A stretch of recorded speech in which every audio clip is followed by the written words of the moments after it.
हरे कृष्णा।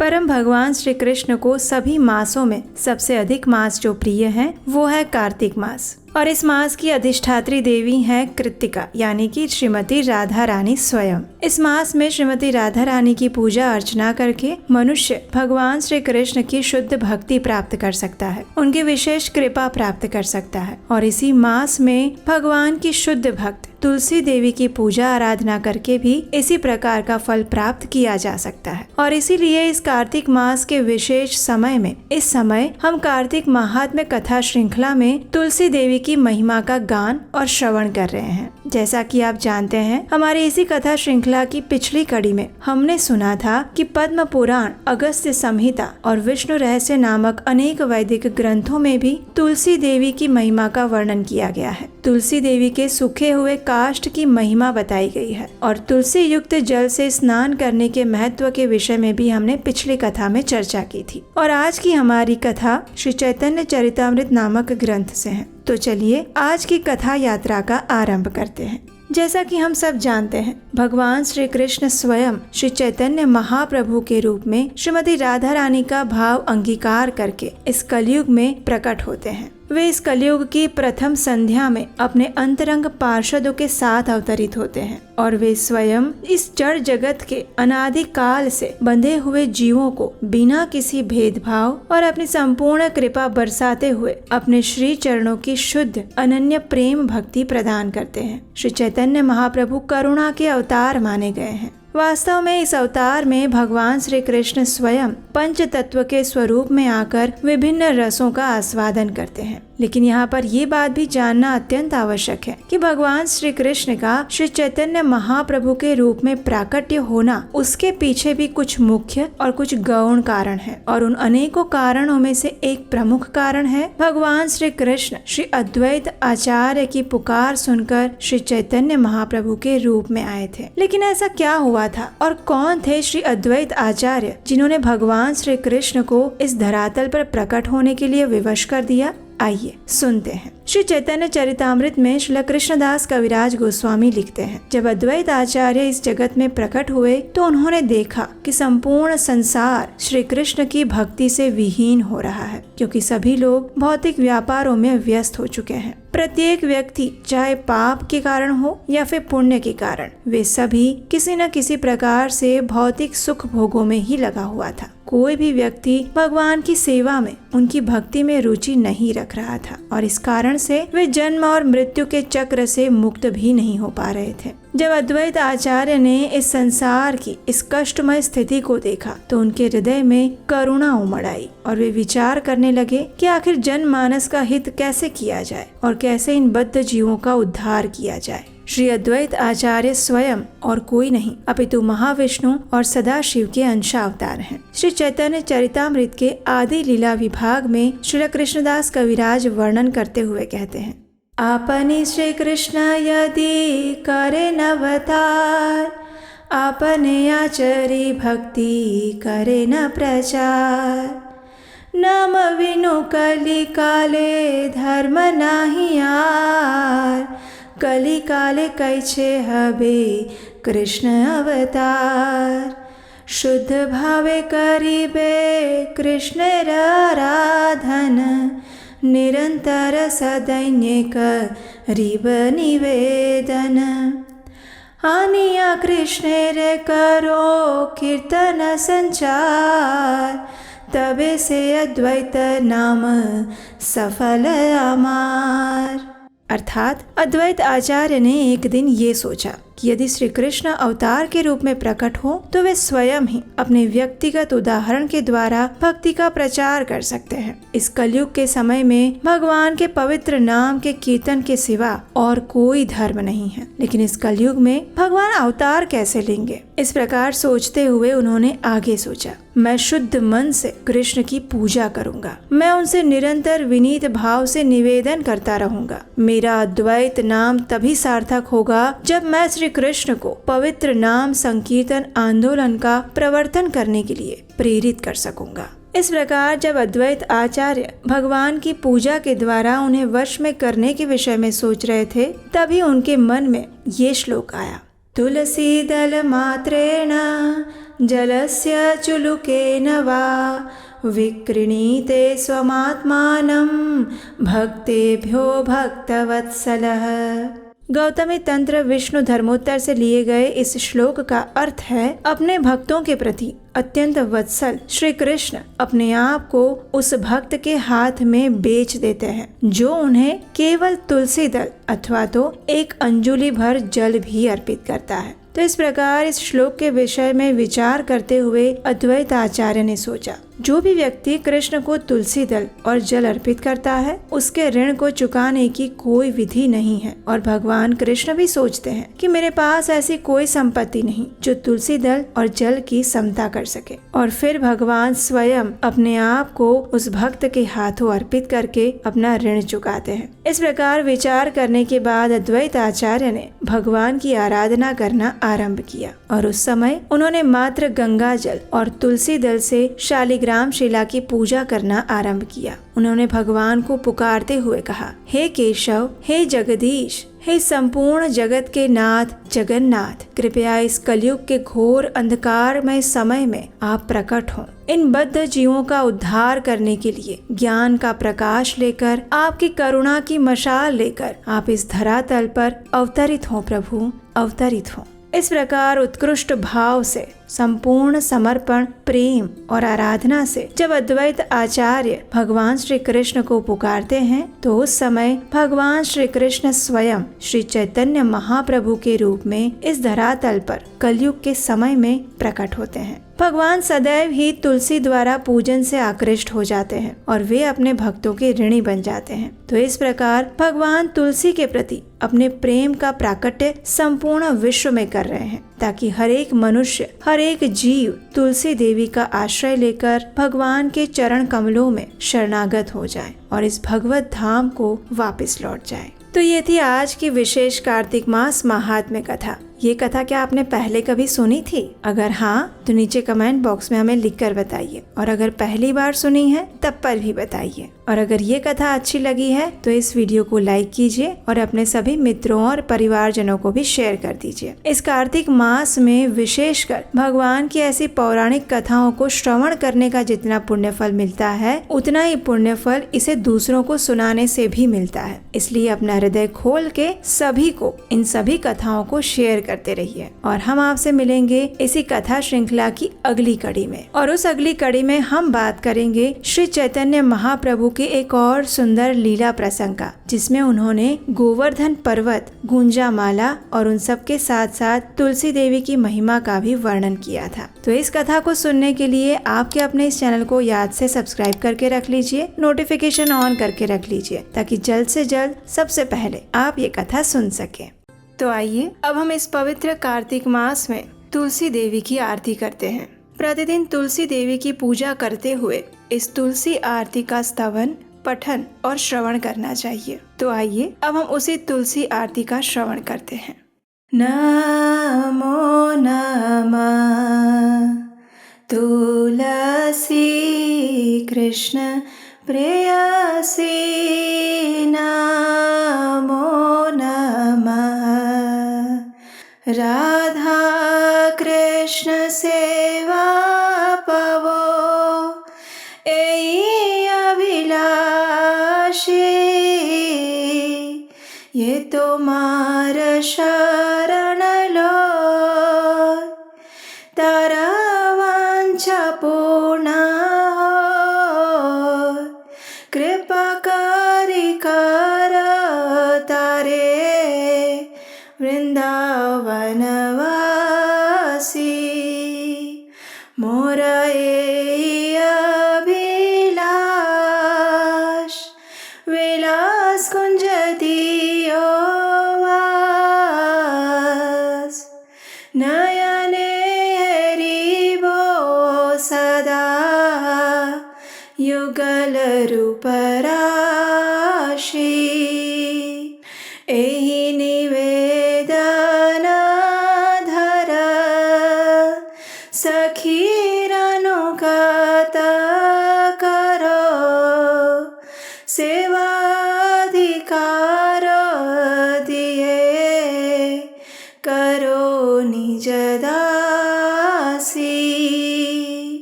दीन कृष्ण दास कहे, ए न मोरा श्री राधा गोविंद प्रेमे सदा ये न भासी। तुलसी कृष्ण प्रेयसी नमो नमः। तुलसी कृष्ण प्रेयसी नमो नमः। आइए अब इस तुलसी आरती का अर्थ जानते हैं। इसका अर्थ और अनुवाद इस प्रकार है। भगवान श्री कृष्ण की प्रियतमा हे तुलसी देवी, मैं आपको बारंबार प्रणाम करती हूँ। मेरी एकमात्र इच्छा है कि मैं श्री राधा कृष्ण की प्रेममयी सेवा प्राप्त कर सकूं। जो कोई भी आपकी शरण लेता है उसकी कामनाएं पूर्ण हो जाती है। उस पर आप अपनी कृपा बरसाती हैं और उसे वृंदावन वासी बना देती हैं। मेरी एकमात्र यही अभिलाषा है कि आप मुझे भी वृंदावन के कुंजों में निवास करने की अनुमति दें, जिससे मैं युगल श्री राधा कृष्ण की सुंदर लीलाओं का सदैव दर्शन कर सकूं। आपके चरणों में मेरा यही निवेदन है कि मुझे किसी भी व्रज गोपी की अनुचरी बना दीजिए और सेवा का अधिकार देकर मुझे आपकी निज दासी बनने का अवसर प्रदान कीजिए। अति दीन कृष्ण दास आपसे यही प्रार्थना करता है कि मैं सदा सर्वदा श्री श्री राधा गोविंद के प्रेम में डूबा रहूं। इस प्रकार तुलसी आरती करने के बाद अब समय है तुलसी देवी की प्रदक्षिणा करने का। और इस तुलसी देवी की प्रदक्षिणा करते समय आप इस मंत्र का उच्चारण कर सकते हैं। यानि कानि च पापानि ब्रह्महत्यादिकानि च तानि तानि प्राणशन्ति प्रदक्षिण पदे पदे। इसका अर्थ ये होता है कि जो भी व्यक्ति तुलसी महारानी की प्रदक्षिणा करता है तो उस प्रदक्षिणा के दौरान पद पद पर उसके समस्त ब्रह्म हत्यादि जैसे बड़े बड़े पापों का भी नाश हो जाता है। तो इस प्रकार इस कार्तिक मास में आप तुलसी पूजन और प्रदक्षिणा कर सकते हैं। चलिए अब हम इस पवित्र दामोदर मास यानी कार्तिक मास में तुलसी देवी के स्तोत्र का पाठ करते हैं, जिसकी रचना श्री पुंडरीक दास द्वारा की गई है। जगद्धात्री नमस्तुभ्यं विष्णोश्च प्रियवल्लभे यथा ब्रह्मादयो देवः सृष्टिस्थित्यन्तकारिणः। नमस्तुलसी कल्याणी नमो विष्णुप्रिये शुभे नमो मोक्षप्रदे देवी नमः सम्पत्प्रदायिके। तुलसी पातु मां नित्यं सर्वापदभ्योऽपि सर्वदा कीर्तितापि स्मृता वापि पवित्रति मानवम्।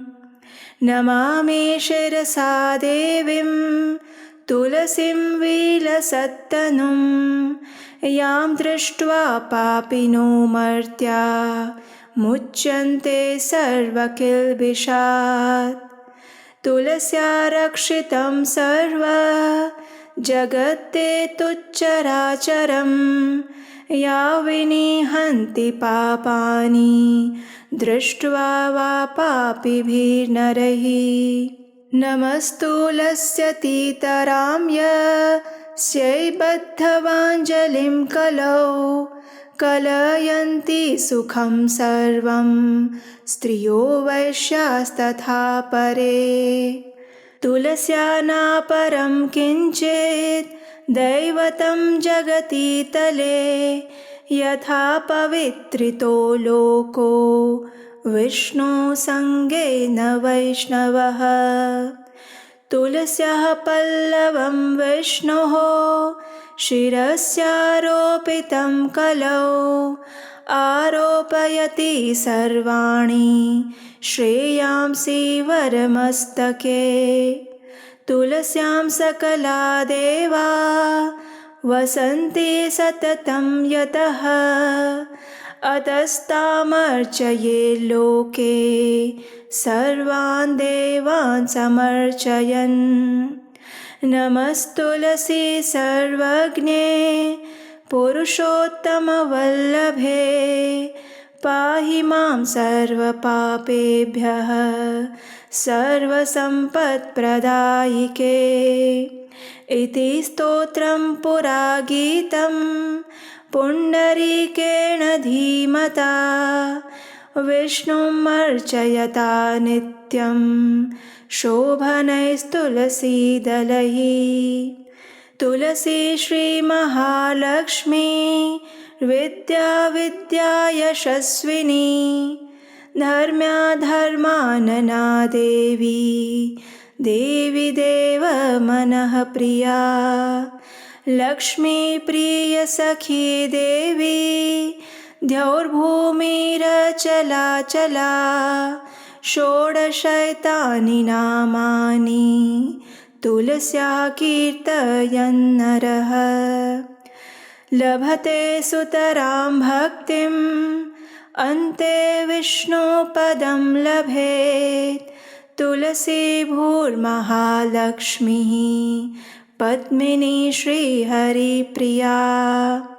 तुलसी श्रीसखी शुभे पापहारिणि पुण्यदे नमस्ते नारद नूते नारायण मनः प्रिये। आइए अब इस तुलसी स्तोत्र का अनुवाद और भावार्थ समझते हैं। श्रीमती तुलसी देवी ब्रह्मांड की माता और भगवान विष्णु की परम प्रिय संगिनी है, जिनके कारण ब्रह्मा आदि देवता सृजन, पालन और संहार के कार्य संपन्न करते हैं। हे श्रीमती तुलसी देवी, मैं आपको दंडवत प्रणाम करता हूँ। आप सद्गुणी हैं, कल्याणकारी हैं और भगवान विष्णु को प्रिय है। आप धन, संपत्ति और मुक्ति प्रदान करने वाली हैं। श्रीमती तुलसी देवी प्रत्येक स्थिति में समस्त विपदाओं से निरंतर मेरी रक्षा करें। आपकी स्तुति और मात्र स्मरण करने से ही लोगों को पवित्र कर देता है। मैं श्रीमती तुलसी देवी को शीश झुकाकर प्रणाम करता हूँ, जिनका तेजवान और दमकदार रूप, जिसको देखकर पापी नश्वर मनुष्य समस्त दोषों से मुक्त हो जाते हैं। समस्त चर और अचर वस्तुओं सहित इस संपूर्ण जगत की श्रीमती तुलसी देवी रक्षा करती हैं, जिनके केवल दर्शन मात्र से ही पापी व्यक्तियों के पाप पूर्णतः नष्ट हो जाते हैं। हे श्रीमती तुलसी देवी, आपको सहस्त्र बार प्रणाम करता हूँ। आपको कलयुग में समस्त स्त्रियां, वैश्यगण और उनके समान अन्य लोग भी प्रसन्नता पूर्वक हाथ जोड़कर विनम्र प्रणाम करते हैं। इस पृथ्वी पर श्रीमती तुलसी देवी से अधिक दिव्य कुछ भी नहीं है, जिनके द्वारा ये जगत पवित्र हो जाता है, जैसे विष्णु और वैष्णव के संपर्क में आने से होता है। इस कलयुग में जब श्रीमती तुलसी देवी की अंकुरित कली भगवान विष्णु के शीश पर अर्पित की जाती है, तब ये उपासक के शीश पर समग्र आशीर्वाद प्राप्त होने के समान माना जाता है। श्रीमती तुलसी देवी में समस्त देवतागण हर समय वास करते हैं, इसलिए व्यक्ति को इस विश्व में उनकी आराधना करनी ही चाहिए और इस प्रकार से समस्त देवताओं की आराधना स्वतः ही हो जाती है। सर्वज्ञानी और परम पुरुष की अत्यंत प्रिय श्रीमती तुलसी देवी, मैं आपको दंडवत प्रणाम करता हूँ। आप संपूर्ण धन संपत्ति प्रदान करती हैं। कृपा करके मेरे समस्त पापों से मेरी रक्षा कीजिए। अतः ये प्रार्थना पहले के समय में बुद्धिमान पुंडरीक द्वारा गाई गई है। व्यक्ति को श्रीमती तुलसी देवी की सुंदर पत्तियों को नियमित रूप से अर्पित करते हुए सदैव ही भगवान विष्णु की आराधना करनी चाहिए। मनुष्य को श्रीमती तुलसी देवी के इन 16 नामों का उच्चारण करना चाहिए। तुलसी, श्री, महालक्ष्मी, विद्या, अविद्या, यशस्विनी, धर्मया, धर्मानना, वृंदा, देवी देव मनः प्रिया, लक्ष्मी प्रिय सखी, देवी द्यौ, भूमि, अचला और चला। वह और अधिक निष्ठा और भक्ति प्राप्त करता है और अंत में भगवान विष्णु के धाम को प्राप्त करता है। श्रीमती तुलसी देवी भूमि, महालक्ष्मी, पद्मिनी तथा श्री हरि प्रिया के नाम से भी जानी जाती हैं। मैं श्रीमती तुलसी देवी को बारंबार दंडवत प्रणाम करता हूँ। आप श्रीमती लक्ष्मी देवी की अत्यंत प्रिय मित्र, शुभ चिंतक, पापों को हरने वाली, आध्यात्मिक गुणों को प्रदान करने वाली, नारद मुनि द्वारा प्रशंसनीय और भगवान श्री नारायण के मन की प्रिया हैं। इस प्रकार प्रतिदिन इस कार्तिक मास में इस तुलसी स्तोत्र का पठन और श्रवण करना अत्यंत पुण्यशाली माना गया है। तो आइए इस परम मंगलमय कार्तिक मास में अब हम तुलसी अष्टकम का पाठ करते हैं। इस अष्टकम का वर्णन हमें ब्रह्म वैवर्त पुराण में मिलता है। एक समय जब तुलसी देवी भगवान से रुष्ट होकर अंतर्धान हो गई थी, उस समय भगवान उनके विरह में आतुर होकर वृंदावन चले गए और उन्होंने वहाँ पर तुलसी देवी की पूजा और स्तुति की। और उस समय उन्होंने जिस मंत्र और स्तोत्र की रचना की थी वो स्तोत्र इस प्रकार है। श्री भगवानुवाच वृन्दारूपाश्च वृक्षाश्च यदैकत्र भवन्ति च विदुर्बोधास्तेन वृन्दां मत्प्रियां तां भजाम्यहम्। पुरा बभूव या देवी त्वादौ वृन्दावने वने तेन वृन्दावनी ख्याता सौभाग्यां तं भजाम्यहम्। असंख्येषु च विश्वेषु पूजिताया निरन्तरं तेन विश्वपूजिताख्यां जगत्पूज्यां भजाम्यहम्। असंख्यानि च विश्वानि पवित्राणि यया सदा तां विश्वपावनीं देवीं विरहेण स्मराम्यहम्। देवान् तुष्टः पुष्पाणां समूहेन यया विना तां पुष्पसारां शुद्धां च द्रष्टुमिच्छामि शोकतः। विश्वे यत्प्राप्तिमात्रेण भक्तानन्दो भवेत् ध्रुवम्। नन्दिनी तेन विख्याता सा प्रीता भवताद्धि मे। यस्या देव्यास्तुला नास्ति विश्वेषु निखिलेषु च तुलसी तेन विख्यातां यामि शरणं प्रियाम्।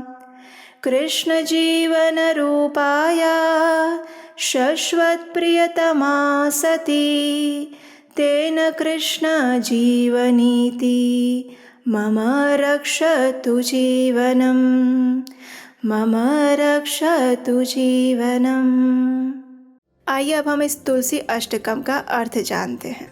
श्री भगवान ने कहा, जब वृंदा रूप वृक्ष एकत्र होते हैं तब वृक्ष समुदाय अथवा वन को बूढ़जन वृंदा कहते हैं। ऐसी वृंदा नाम से प्रसिद्ध अपनी प्रिया तुलसी की मैं उपासना करता हूँ, जो देवी प्राचीन काल में वृंदावन में प्रकट हुई थी, अतएव जिसे वृंदावनी कहते हैं। उस सौभाग्यवती देवी की मैं उपासना करता हूँ, जो असंख्य वृक्षों में निरंतर पूजा प्राप्त करती हैं। अतः जिनका नाम विश्व पूजिता पड़ा है, उस जगत पूज्या देवी की मैं उपासना करता हूँ। हे देवी, जिसने सदा अनंत विश्वों को पवित्र किया है, उस विश्व पावनी देवी का मैं विरह से आतुर होकर स्मरण करता हूँ, जिसके बिना अन्य पुष्प समूहों के अर्पण करने पर देवता प्रसन्न नहीं होते। ऐसी पुष्प सारा, पुष्पों में सार भूता शुद्ध स्वरूपिणी तुलसी देवी का मैं शोक से व्याकुल होकर दर्शन करना चाहता हूँ। संसार में जिसकी प्राप्ति मात्र से भक्त परम आनंदित हो जाता है, इसलिए नंदिनी नाम से जिसकी प्रसिद्धि है, वे भगवती तुलसी देवी अब मुझ पर प्रसन्न हो जाए। जिस देवी की अखिल विश्व में कहीं तुलना नहीं है, अतएव जो तुलसी कहलाती हैं, उस अपनी प्रिया की मैं शरण ग्रहण कर रहा हूँ। वह साध्वी तुलसी वृंदा रूप से भगवान श्री कृष्ण की जीवन स्वरूपा है और उनकी सदा प्रियतमा होने से कृष्ण जीवनी नाम से विख्यात है। वो देवी तुलसी मेरे जीवन की रक्षा करे। इस अष्टकम की रचना स्वयं भगवान श्री कृष्ण द्वारा की गई है, तो इससे हम समझ सकते हैं कि यह कितना पुण्य प्रदायक और मंगलकारी है। और इस कार्तिक मास में इसका प्रतिदिन पठन या श्रवण करने से मनुष्य के पूर्व जन्मों के सभी पाप तो नष्ट हो ही जाते हैं, लेकिन उसे वृंदा देवी की विशेष कृपा प्राप्त होती है। और कहा जाता है कि भगवान के धाम यानी गोलोक वृंदावन में यदि प्रवेश करना है तो श्रीमती तुलसी देवी की आज्ञा के बिना वो संभव नहीं हो सकता। इसलिए श्रीमती तुलसी देवी की कृपा प्राप्त करने के लिए इस कार्तिक मास में प्रतिदिन इस अष्टकम पाठ का श्रवण या पठन करना चाहिए। हरे कृष्णा।